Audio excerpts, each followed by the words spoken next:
नमस्कार दोस्तों, आज समझते हैं कितने तरह के ऑटो ओकुस्टिक इमिशंस होते हैं। पिछली क्लास में हमने समझा ऑटो ओकुस्टिक इमिशन क्या है।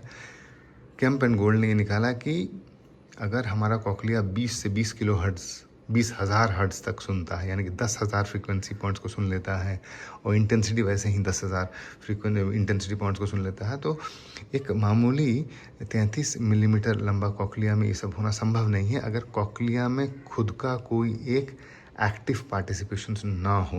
तो ये जो एक्टिव पार्टिसिपेशन है वो तभी संभव है जब कॉकलिया सजीव रूप से, सक्रिय रूप से प्रतिक्रियाएं दिखाएं आवाज़ों को।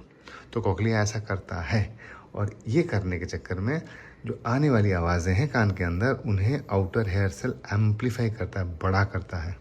यानी कि कॉकलिया एक एम्पलीफायर का काम करता है, और हर एम्पलीफायर का एक गुण होता है डिस्टॉर्ट करना साउंड्स को।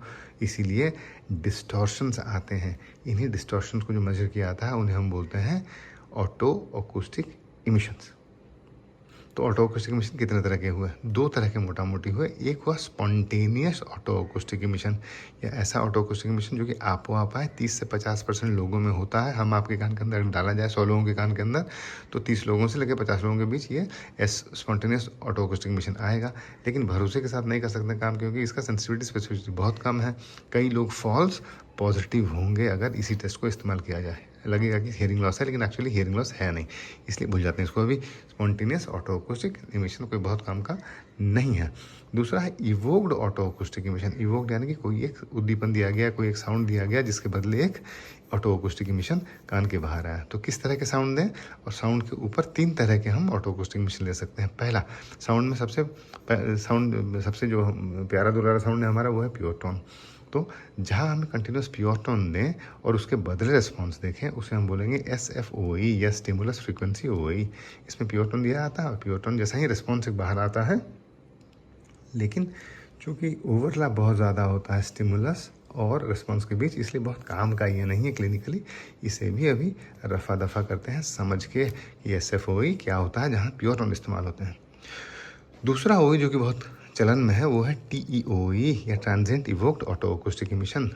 इसमें अमूमन हम क्लिक्स देते हैं। क्लिक्स यानी कि ऐसा एक साउंड जिसका कि क्विक राइज टाइम हो, ब्रॉड बैंड फ्रीक्वेंसी हो, क्विक फॉल टाइम हो। ये बहुत अच्छा खासा ब्रॉड बैंड को स्टिमुलेट कर देता है कॉकलिया के, इसलिए इसे इस्तेमाल किया था। दोनों EBR में भी इस्तेमाल खूब किया था और OE में भी इस्तेमाल किया जाता है। तो ये क्या होते हैं? ये क्लिक्स होते हैं या टोन बस्ट होते हैं। इनका इंटेंसिटी कितना होता है? 80 dB SPL, यानी कि 80 dB SPL में ये क्लिक टोन्स दिए जाते हैं कान के अंदर। इसके बदले क्या रिकॉर्ड होता है? एक कॉम्प्लेक्स टोन रिकॉर्ड होता है। इस तरह का एक कॉम्प्लेक्स टोन रिकॉर्ड होगा जो कि लगभग हर उस फ्रिक्वेंसी से आएगा जिसको कि ये क्लिक स्टिमुलेट कर गया। कितने इंटेंसिटी का होता है ये? 0 to 20 dB SPL का होता है, यानी कि बहुत कम, लो इंटेंसिटी का होता है। और किसे हम मानेंगे OE? वो जिसका कि signal to noise ratio 6 decibel से ज़्यादा हो, यानी कि नॉइज़ के ऊपर 6 डेसिबल का हो रिस्पॉन्स कम से कम। तो ये हुआ TEOE।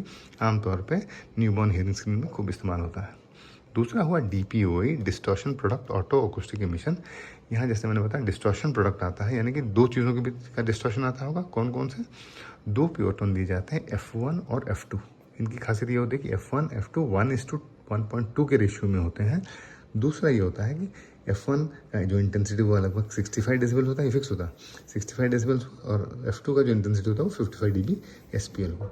दोनों को मिला के जब कान के अंदर आवाज़ देते हैं तो उसके बदले में एक आवाज़ वापस आती है जिसका होता है फ्रीक्वेंसी 2F1 - F2। ध्यान रखिएगा 2F1 - F2, ना कि वही फ्रीक्वेंसी। तो जब 2F1 - F2 में हम रिकॉर्ड करते हैं और हमारा signal to noise ratio 6 decibel से ज़्यादा आता है, तो हम ये मानते हैं कि रेस्पॉन्स आया।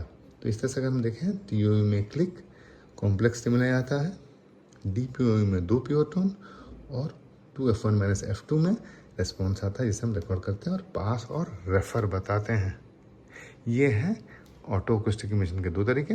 एक स्पॉन्टेनियस जो कि आपो आप आएगा, दूसरा इवोक जिसके 3 तरीके होते हैं।